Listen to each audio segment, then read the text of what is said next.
Hello, everybody. Welcome. This is your host, Juan Pablo Borges, and thank you for joining us on none other than episode number 10 of the Reach Out podcast. This is insane. I'm very, very happy to say the least. This first initial stage of this project has been nothing but amazing. I've learned so much since we started a few months ago, not only in terms of technical skills as a content creator, but also about professional development from all of our amazing guests. So, guys, from the bottom of my heart, I want to thank you for allowing me to help you in any way that I can. It absolutely means the world to me, and it's been an amazing journey that I've no plans on stopping whatsoever. So, yeah, with that said, I'm so excited for this episode and for this guest. She's the perfect definition of a role model and an advocate for every single value that I stand for and that this project stands for. So, without further ado, welcome, Alexandria Sauls. Thank you for being here. And how's it going? Hey, doing well. So happy to be here. Yeah, looking forward to the conversation. Absolutely. Thank you for being here again.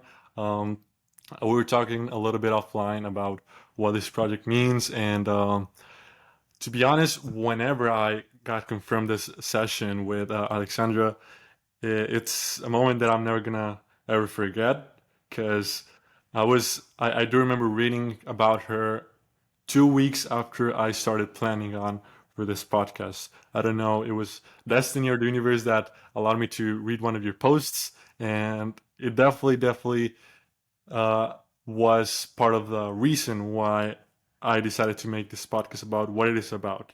So, Alexandria, why don't you tell us about yourself, where you grew up, college years, professional life, just a quick spiel? Yeah, absolutely. Once again, thank you so much for having me. I'm super excited to be here. Yeah, Alexandria Sauls, originally from Houston, Texas. Graduated December 2015 from the University of Houston. Go Cougs! Yeah. Um, yeah, so originally from Houston, family still there. Upon graduating, I actually went into an operations program at Amazon, and that's what kind of first got me into the tech industry, but it's on the operational side. I did that for about a year and a half in Baltimore, Maryland, and then made the move to Seattle, Washington. And there's where I got my first role into a tech program manager. So leading different processes, trying to see where we can improve efficiencies for internal customers and external customers.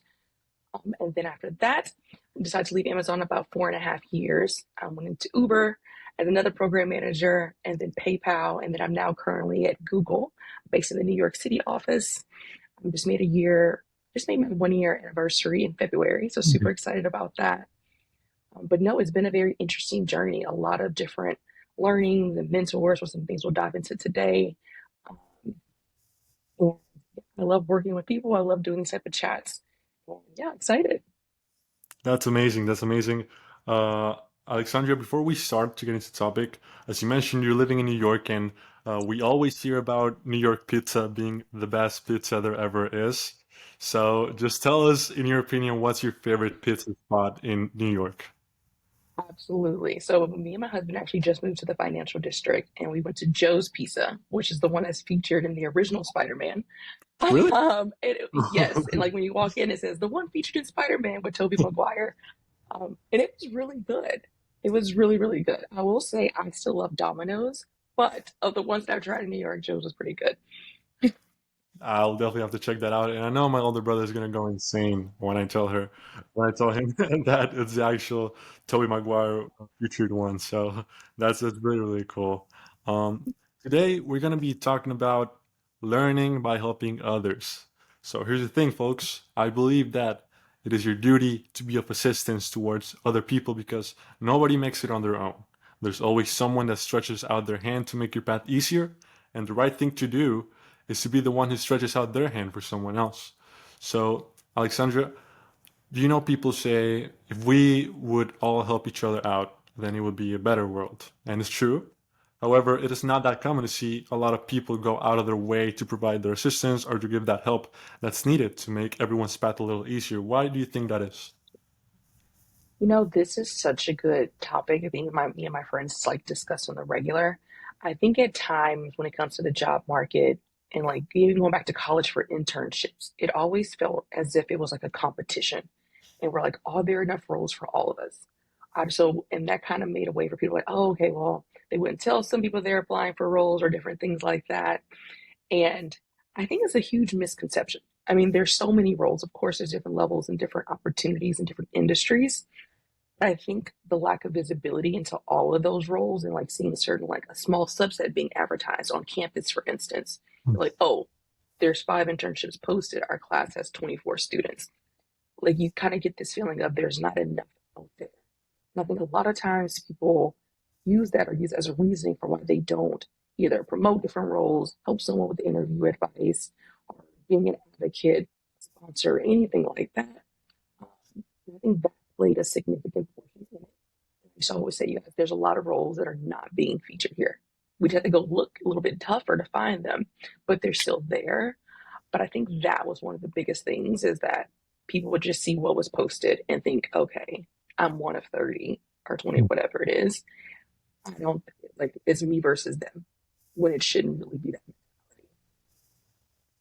That's such an important message, and I do want to highlight one thing that you said about visibility. You know, it's somewhat difficult to see what's out there because, I mean, as a student, you always want to see the opportunities that other students go for. And I don't know, in Bowers, always, or the big four, or the big oil and gas companies.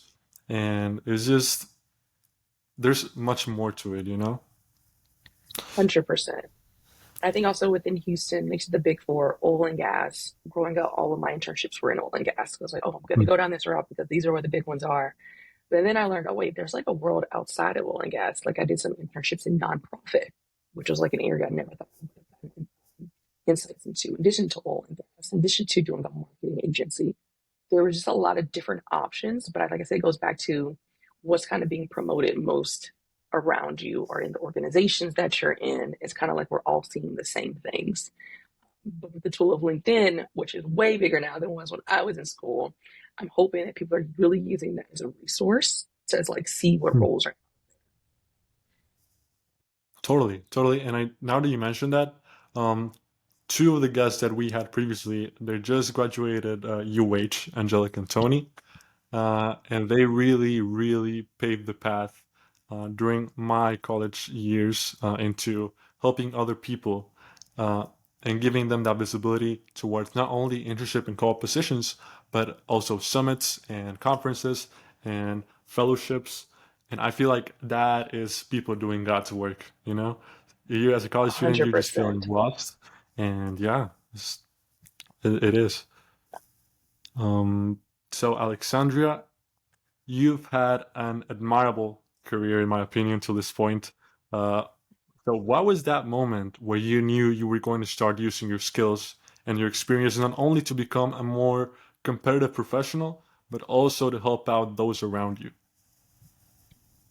So to me, it really started early on. So my mom is also a program manager at Centerpoint Energy, so also kind of in that oil and gas space. So in the beginning, she would always kind of teach me different things along the way. I would see how she would interact with her coworkers and like helping them do things.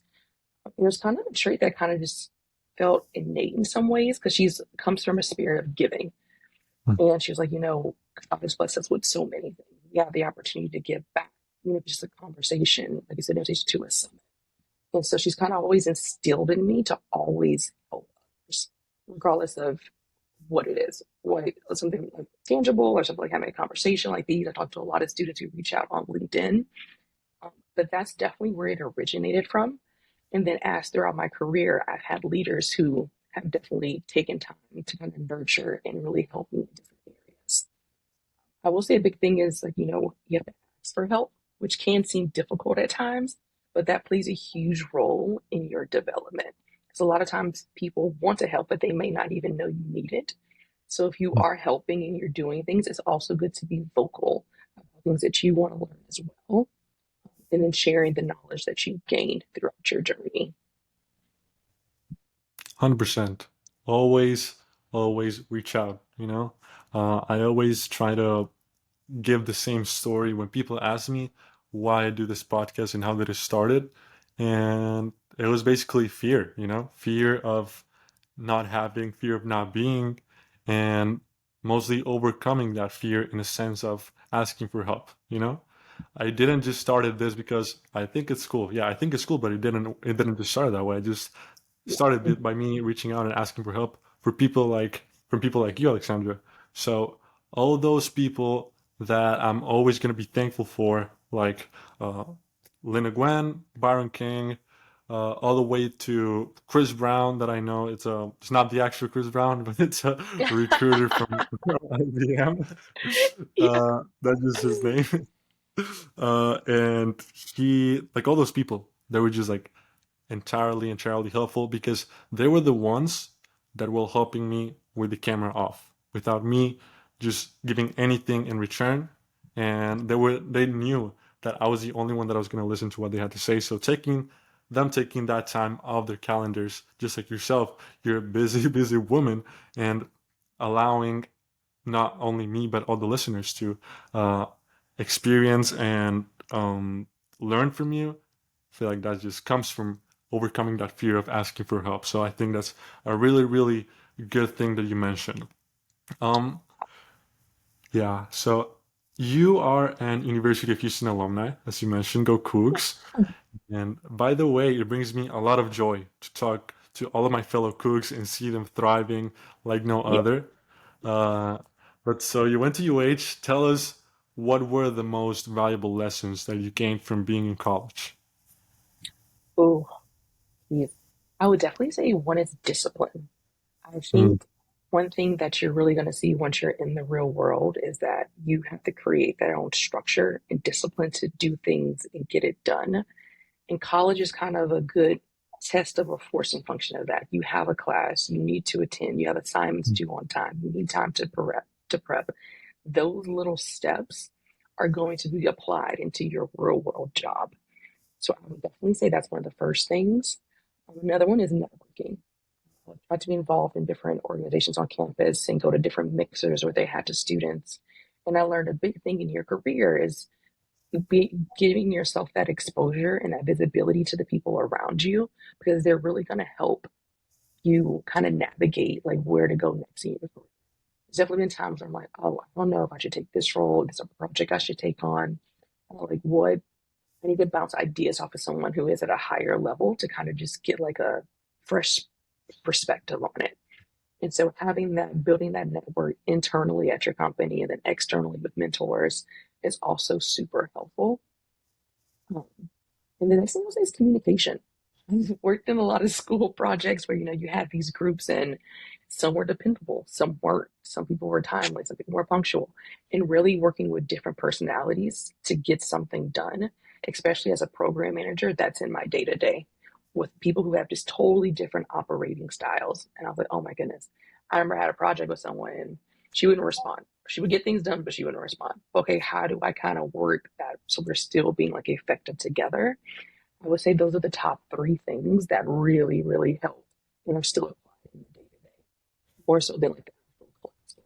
But those soft skills is something that's so critical. So I love that you're doing this podcast because a lot of things you don't learn in the classroom. It's like once you're actually in it, you'll start seeing like, okay, there wasn't really a class on how to network, or how to do mm. office politics, or how to balance these different personalities. Those are things that you kind of learn through like the work projects that you necessarily. Definitely. And just to recap on that amazing answer you just gave me, discipline, networking, and communication. Folks, you heard it here first. Always, always balance it out between the technical skills that is like, of course, you're gonna learn through classes and through group projects, but um, those discipline and like all those soft skills that Alexander just mentioned are equally or even more important than the ones before, because those are the ones that are going to allow you to develop those technical skills in the long run, you know, because you might Exactly. be really good at like at Excel or something, but if you don't have the time to put in the work, it's not going to be as valuable. Wouldn't you agree? Yeah, completely agree. Because you're like, okay, I'm building this Excel, but if you aren't able to communicate what you're working on, it's kind of like, oh, what is this person doing? So it's a big thing of being able to communicate what you're working on, why it's important, know who the right people are to tell this to.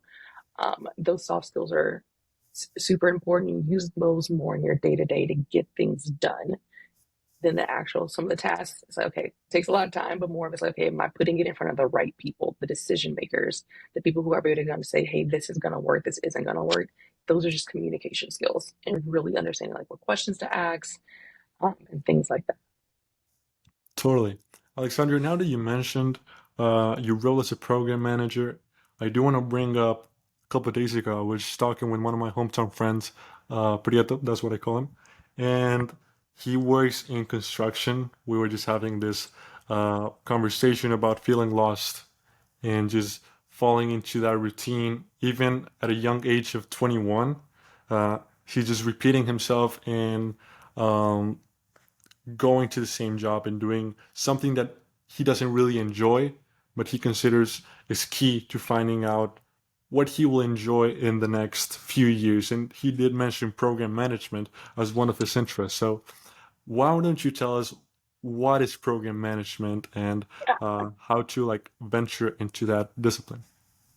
absolutely. Well, first, I want to say to your friend, it is okay to feel lost. That is not something that is unnormal. There's still times now I'm 32 and I've been, this is like my seventh year professional, and I'm like a little lost. I may need guidance. So, one, be kind to yourself, and it's okay.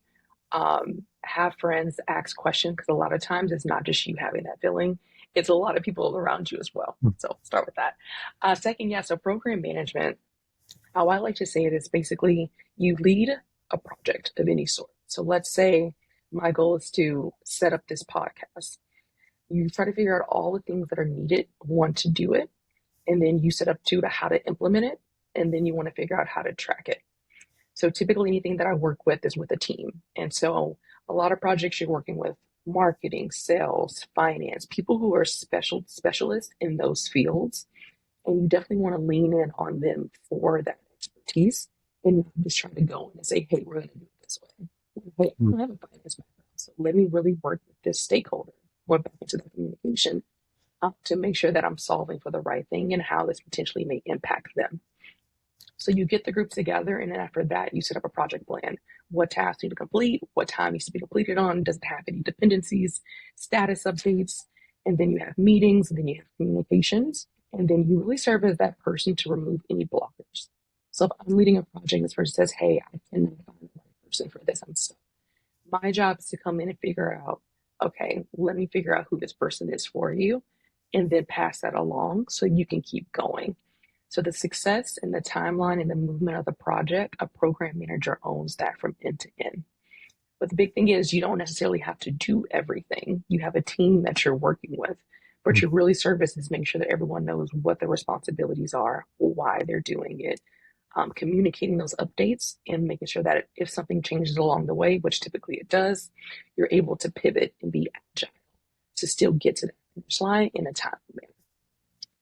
That is amazing. And I want to mention how interesting it is that when you narrow everything down, it all comes down to those soft skills that you mentioned a little bit ago, discipline, communication, and networking, is just amazing. And then for the question of bringing into program management, I kind of fell into it. I was, like I said, in operations, but I knew I liked to solve problems. Hmm. I like to work with people. They know what that role entitled. Really, I didn't know what job it was. So I would just go through and look at job descriptions. It was internally at Amazon at the time. And that's how I got into it. If you are interested, there's a lot of free programs. I know Google has a free project management certification program to kind of give you like a breakdown of what the day to day is, skills that you need, how to track projects, and things like that. And then I also feel that a lot of people do program management in their day to day, even Hmm. if they're not in that role, because typically you're working on something, So whatever area you're in, and you know what tasks you have to complete. You have deadlines. You're keeping yourself organized to meet those deadlines. I would say if you want to put some practice into it, put those list of items that you need to work on in an Excel sheet or a Google sheet. Say, hey, I'm currently working on this. This is in progress. This is delayed. And then kind of gets that function of organizing that and then sharing that with the manager, sharing it with a friend, just to kind of get used to it.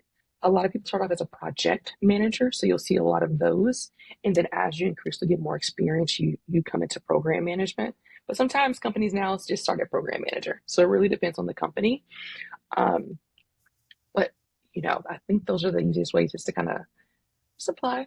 But it's like usually just program management roles that you'll see, and like even on LinkedIn, you can filter for like beginner or like first year of experience, and then look for those because a lot of when you say they'll say 1 to 2 years still apply, but be able to speak to things that like, hey, I've not been in a program manager role, but this is how I track things. This is my experience of doing it, and that can speak to it before you actually have experience in it. Wow. You've touched on a lot of great points, and I guess I've never really saw that perspective on implementing program management on your day-to-day role. As soon as you mentioned that, my mind completely went into this project that I'm doing for my internship, and it just came down to me like, holy cow, I am Yes. doing program Yes. management to some degree. Most people are. I just think a lot of times people get fixated on a title, and I was like, okay, go look at the actual like responsibilities in the role and see if you're doing that. Because job titles can mean different things at different places. And so always just go and look at it. But I tell people a lot of times you're doing it, you just don't realize it. Or you may be organizing in a different way. Let's say you just put a list of things in a Google Doc. That's one way. Typically, you'll have like a tool, Jira, Monday, any internal tool that people use. Asana is another big one as well. And you basically just like put everything you need to do related to that project here, and you organize it. And then you just like churn things out task by task. And that's you literally doing the steps of a project. That is amazing. That is very interesting. Moving on, Alexandra, I'm very excited to ask you about the no ceilings project.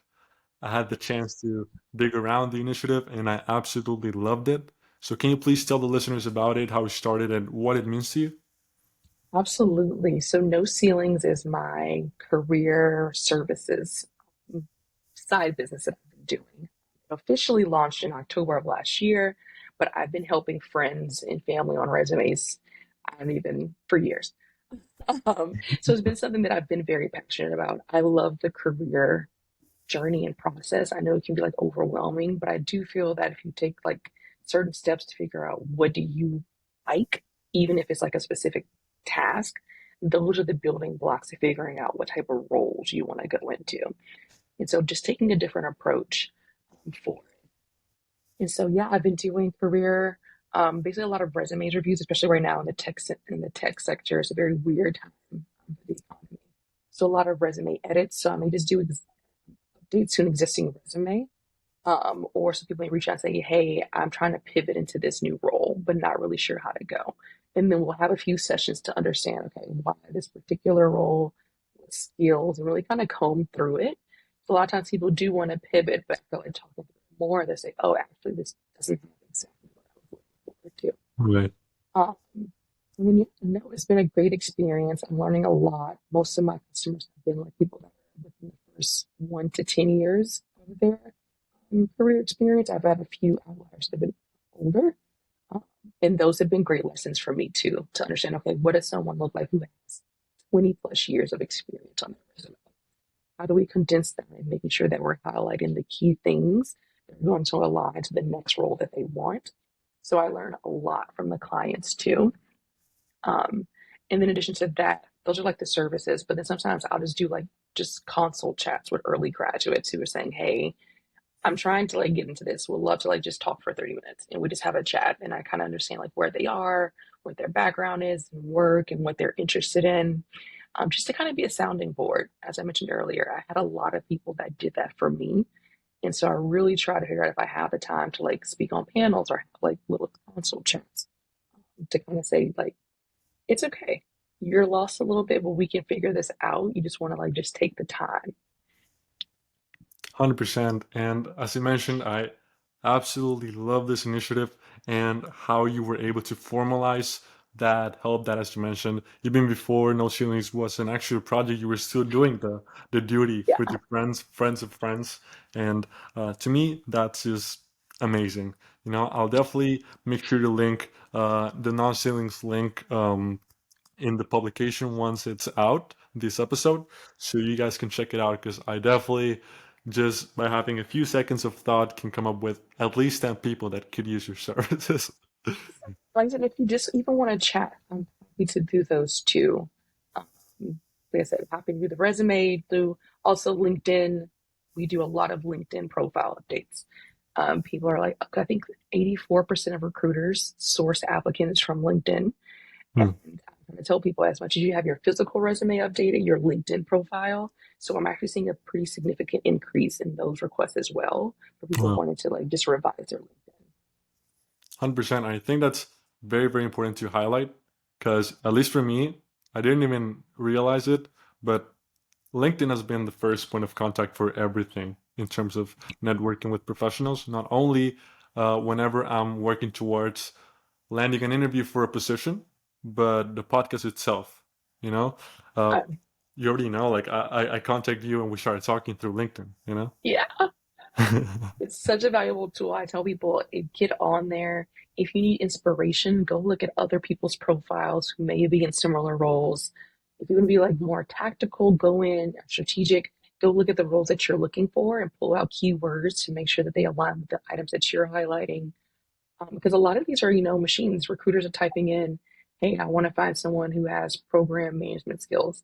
Keywords are typically going to be problem solving, communication, stakeholder management. Those buzzwords that you start seeing in those profiles, add those to yours. You don't have to start from scratch. There's a lot of good content that you can repurpose or at least get inspiration from other people's profiles that are like more senior and more experienced.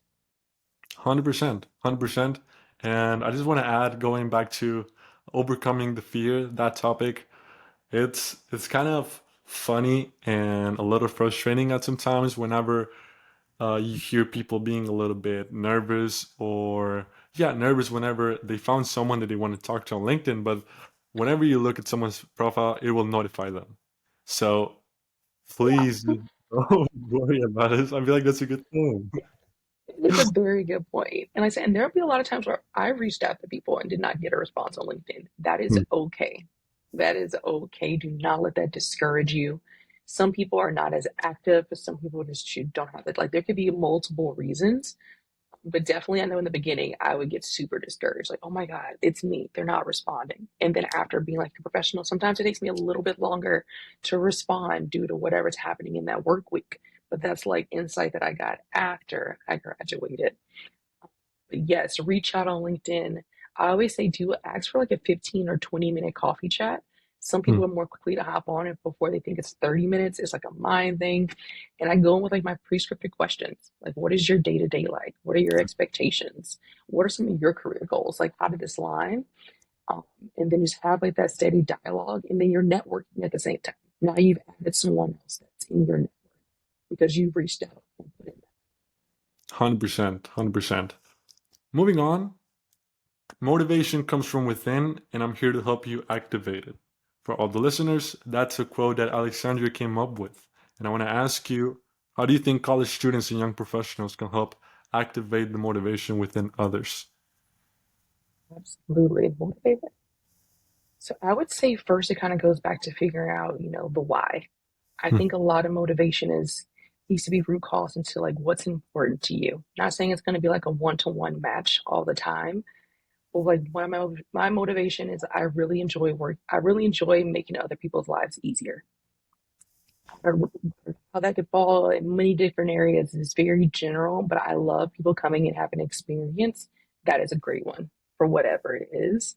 And that's a big thing that drives the motivation. And then expressing what motivates you to the people around you. And then that kicks them to also think about what motivates them.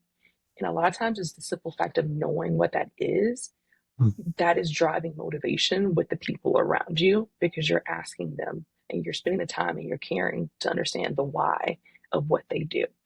And if they don't have it, that brings an opportunity for larger conversations. So you know what? Let's dig into this. Like what do you enjoy, and just in general, and Hmm. seeing if you can kind of comb back those layers. I think when you ask yourself about the why, and then you ask others about their why, you're getting people going, and you're getting them thinking like, okay, I like this. Like, this is something I'm passionate about. I want to help others do this. You ignite this energy around you in your circle. And so me and my friends, we talk like, how is work going? That's like very surface. Next, are you enjoying like what you're working on? Mm. They're like, yeah, I kind of like this project. I'm kind of liking it. My manager's helping me out a lot. Like, okay, if there's one thing you could change about it to improve it, like, what would that be? And then you just get the dialogue going and having the questions, um, which really helps a lot with driving that motivation. Because you're going to hear so much noise in your day to day from people, managers, your own inner thoughts. But using that why as your anchor is going to continue that motivation when you're starting to feel like, oh, I don't know if I want to do this anymore. But let me come back to my why. That's such an amazing message. Folks, the why is the most important thing. And I would like to add that to find out that why, you will need to keep moving. You'll need to be getting involved, Yep. keep doing projects, keep placing yourself in uncomfortable situations and getting Yes. out of your comfort zone, right? Yes. And your why may change. That is also okay. It's not like this one thing that's going to be there forever. I'm like, oh no, it's not going to this. No, your why will change based on sometimes where you are in your personal life, where you are in your professional life. And that's okay for that to shift. You don't have to think that that's something that has to stay the same through. That's a very good point. That's a good point. And I think most important of all is keep yourself honest, Just be honest with yourself. Uh, Yes. Last episode with, maybe not the last episode, but one of the episodes before with Raheel, we were talking about that, like the changes in priorities and not taking some of the things that people say too personal into the Yes. heart. I was just giving the example to him about just weeks before starting my internship, like five or six of my friends, people in the same college as I am, they were just saying like, "Oh, that company's is tough," or like they have a reputation, and I was like, for a second, I started to believe it, and it's like, well, like they haven't worked there, and they're not me, so like, how does this work? You have to trust yourself. Absolutely. And I think that's one thing also good to call out is that one person's experience is not a representation of a company. When people ask me like, "Oh, what's the culture like at Google?" I'm like, "Oh, it's a cool company." On my team, my manager has created a space where let me know what you want to work on. Really big on career development, very open and transparent on communication. Hmm. I'm very big on like team bonding and team building. Like that's the experience that I have. So yes, take people's feedback, like they say, a grain of salt, but definitely go in without having that preconceived like mindset because a lot of times unconsciously what they told you can feed into how you start viewing the company even before you have an option. And you kind of go in the door with like, you expect this, and then you never know. You may actually end up expecting that because you may be Right. giving off that energy. So Mhm. always go in like ready to get your viewpoint, like from your point of experience, because every team within a company is different. 100%. And like going off of that, I do want to add on being genuine and don't being afraid. Stop being afraid of showing out your ideas because for the longest time, people in companies that I dream on working for, they tell me that they're hiring young people for a reason. It's because they want the new outtakes, they want the new ideas, Yeah, they want their new perspectives. yes, absolutely. And I think it definitely can feel daunting, especially if you come into an organization that's been around for a while. You're like, oh my goodness, all these people are so smart. However, things are operating now, they're probably like the best way. Question everything. I Mm. think when it definitely is intimidating when you first start. Even when I first came to Google, I was like, oh wow, these, how did I get here? A little bit of that imposter syndrome that people talk about. It is real. And that was my first time experiencing it. But going back to saying, oh no, like I've earned this. I went through the same process that they went through. I went through the same interview. Like I got this. To that. And then as you, like I said, have conversations in smaller groups, you ask those questions. So, okay, well, why is this operating the way it is today? What are Mm. some of the pain points that you're experiencing? And you take those conversations, and that really helps guide you on, oh, wait, well, potentially we can try this idea out. If the idea doesn't work, it doesn't work. I think it was fail fast was one of the sayings at Amazon. Like, Mm. okay, you tried it, it didn't work, pivot. Don't Mhm. necessarily wait for something to be perfect in production because then it'll take you forever to actually launch things. And if it doesn't work, You tried it, it happened fast, and now you move on to the next. 100%, 100%. Always keep that in mind. Um, Moving on to the last part of this interview, Yeah. this being the 10th episode of the Reach Out podcast. Alexandria, what message do you have to, or what message do you want to give to all of the listeners out there? Well, first, I'm super excited. This is the 10th episode, and Mhm. congratulations to you. I Thank think you. this is amazing what you're doing. And these are the types of conversations I wish I would have had when I was in school from someone that was like out into the world. And then the message, like I mentioned earlier, it's okay to not know exactly what your 5 or 10 year plan is or 1 year plan is. Take the time, meet people, ask questions. It's okay to feel lost. I think a big thing about it is you just don't want to get stuck in that mindset. Whenever I'm feeling that way, I start reaching out to people, whether it be within my team or maybe someone on LinkedIn to say, hey, I'm not really sure where I want to go right now. Also, come to those meetings with you doing some self reflection of what you like to do. And like I Mm, said, it does not have to be a job title. You can make a list of 20 tasks you like in your current role and 20 tasks you don't like. And then you doing those exercises and taking that time, you're getting closer to figuring out what you want to do. But it does take self awareness and that reflection to really get into it and reach out to people. LinkedIn is an amazing tool. And if one person doesn't respond, believe me, there's 10,000 other people in that role. Somebody will respond and will be open to giving you that insight. But it really takes you taking that initiative to figure out where do you want to go. And it is on you. You really own your career. And that's something mm. I've learned very early on. People are willing to give help, but you need to be willing to ask for it. And then when you are in that situation to give help, definitely do that because you're still going to be learning while you're helping others, whether it be their experiences, their knowledge. You may be the one saying, oh, I have a question on this. And they say, oh, well, this is the experience that I've been having so far. That is new exposure and knowledge that you're also gaining. So it's always a two-way street for these conversations. Like even today, you've shared conversations that you've had with other groups. That's new knowledge that I'm learning by coming on this podcast. So always go in and know that learning is a two-way street, even if it may be set up as you're the one giving guidance. I can guarantee you're going to take something back from that as well. That is amazing. A lot of amazing points, and definitely something that I'm going to take among other very, very important things that learning is a two-way street. That's Yeah, easy, one of my favorite things. And for yeah, sure, for sure. love that, love that. And this is the question that I like to ask to all of the guests. Alexandria, what makes you happy? So I'll just say this for personal and work, family is honestly what makes me happy. That is kind of is the key to everything. I think work can be going really well, work can be going really bad, but family's there through everything. And that is something where I think it's very good to have something outside of your professional career to connect to because work is going to have ebbs and flows um, from projects to teams to companies. But coming back to that truly like is what brings me joy. Amongst it. And if I didn't have to give one for specific to work, it would be back to the customer experience. Hmm. What am I doing in my day to day to make someone's experience easier? That is amazing. That is amazing. Again, thanks to all the listeners for allowing me to take this project and making it a part of my life.